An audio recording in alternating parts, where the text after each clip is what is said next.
Okay, so we have this word addiction.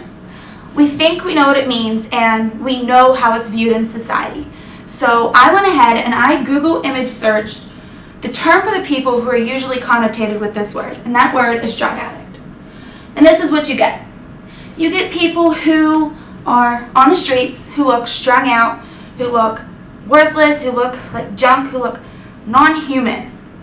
So now I'm going to take you to another picture. This woman. Does she look like them? I don't think so. I don't think she looks like she belongs on a street or strung out or worthless. But she fits that definition. She is a drug addict. So how can that be? How can it be that society's views that we see in the Google image search are so much different than a real life drug addict? And the answer to that question is stigma. First, I think it's important to understand the medical definition of addiction, and that is the compulsion to take a substance without control over the intake. And this is done through key changes in the brain. One worth mentioning is changes in the dopamine pathways. And dopamine affects pleasure. And Dr. Kathleen Brady explains it really well when she states that we only have a limited amount of this dopamine in our brain, and what addicts do is they challenge that dopamine system to keep up. They eventually deplete it all, and then they become reliant on their drug to feed their feeling. It becomes their way of feeling.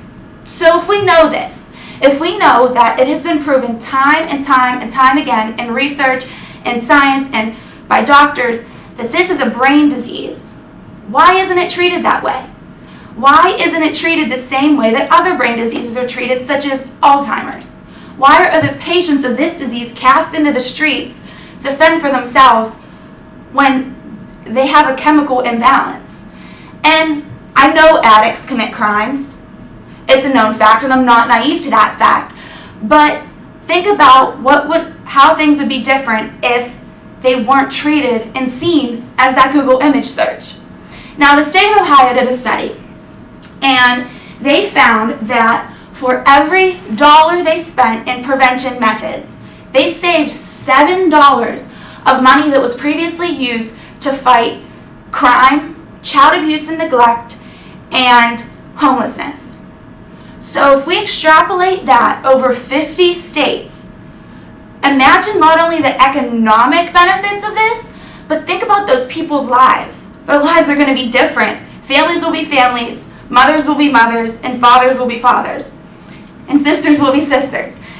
And my point is, stigma is what is ruining the lives of these addicts. Stigma perpetuates their disease. They're not going to get better if they're viewed on the streets. Now I want to go back to this woman. This woman is my sister. She's been fighting the hardest fight of her life for the past 5 years. And the only time she has seen real breakthrough has been when we changed our view. Sorry. We changed our view of how we viewed her. We stigmatized her for the first 4 years. And